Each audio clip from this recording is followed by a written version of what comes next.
Assalamualaikum warahmatullahi wabarakatuh.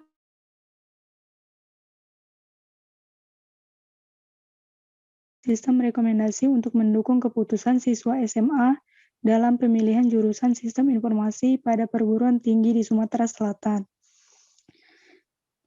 Baiklah, saya selaku moderator akan memimpin jalannya presentasi ini.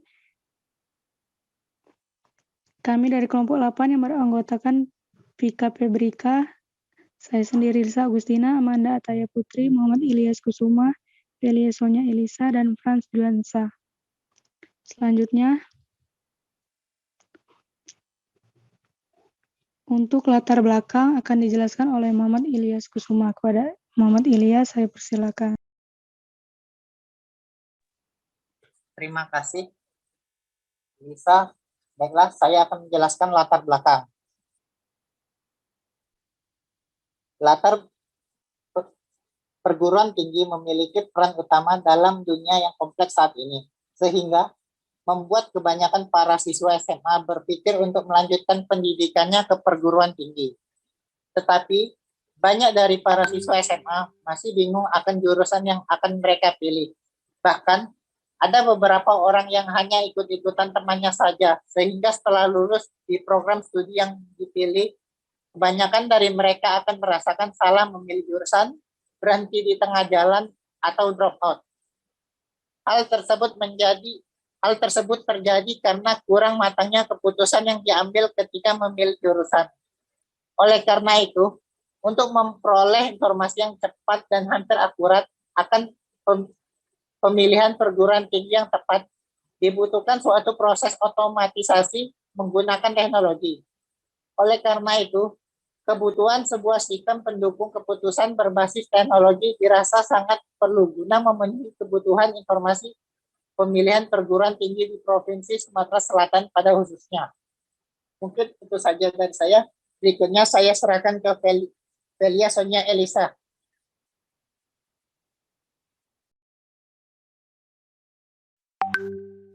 Baik, saya akan melanjutkan materi selanjutnya, yaitu identifikasi kebutuhan. Berdasarkan data yang dikutip dari Badan Akreditasi Perguruan Tinggi, terdapat 400 perguruan tinggi di Indonesia yang menyelenggarakan pendidikan S1 Sistem Informasi. Dari jumlah tersebut, 17 perguruan tinggi yang membuka S1 Sistem Informasi berada di Provinsi Sumatera Selatan. Dari jumlah tersebut, perguruan tinggi yang menyelenggarakan program studi S1 Sistem Informasi terdapat 5 perguruan tinggi yang memperoleh akreditasi A. 10 perguruan tinggi mempunyai akreditasi B, dan sisanya adalah 2 perguruan tinggi mempunyai akreditasi C. Perguruan tinggi tersebut di bawah koordinasi Provinsi Sumatera Selatan. Baik, saya akan serahkan kepada teman saya selanjutnya. Terima kasih. Saya akan melanjutkan untuk materi yang ketiga, yaitu solusi. Berdasarkan latar belakang dan identifikasi kebutuhan yang telah dibahas untuk mengatasi permasalahan pemilihan jurusan, solusi yang dapat dikembangkan adalah dengan membangun sistem rekomendasi yang mampu membimbing mereka dalam memilih jurusan yang paling cocok untuk mereka secara individu dan finansial. Dengan adanya sistem pendukung keputusan untuk siswa ini, pemilihan perguruan tinggi yang tepat untuk mahasiswa yang dioptimalkan. Untuk materi keempat, metode pengumpulan data yang kami gunakan yaitu mengumpulkan data dengan deskriptif analitik yang akan digunakan dalam penelitian ini menggunakan hasil survei yang berupa kuesioner. Kemudian, data sekunder diambil melalui internet, buku literatur, jurnal, dan artikel-artikel sehingga didapatkan informasi yang akurat mengenai data siswa SMA dan data perguruan tinggi di Sumatera Selatan yang menyelenggarakan pendidikan S1 Sistem Informasi. Responden penelitian ini meliputi siswa SMA yang dipilih sebagai sampel untuk riset pendahuluan. Ketua jurusan pada Fakultas Ilmu Komputer di beberapa perguruan tinggi di Sumatera Selatan untuk mereview model AHP yang dikembangkan, dan para mahasiswa serta orang tua yang pernah menyekolahkan putra-putrinya ke tingkat perguruan tinggi. Untuk analisis untuk bagian yang B akan dijelaskan oleh Manda. Baik, pada bagian D ini ada dijelaskan mengenai metode dalam memecahkan masalah terkait, yaitu tentang analitik hierarchy proses atau AHP. Metode yang digunakan dalam memecahkan masalah terkait pemilihan jurusan pada perguruan tinggi adalah dengan menggunakan metode analitik hierarchy proses atau AHP. Metode AHP merupakan metode pengambilan keputusan yang melibatkan beberapa kriteria terstruktur yang digunakan untuk menangani keputusan yang kompleks.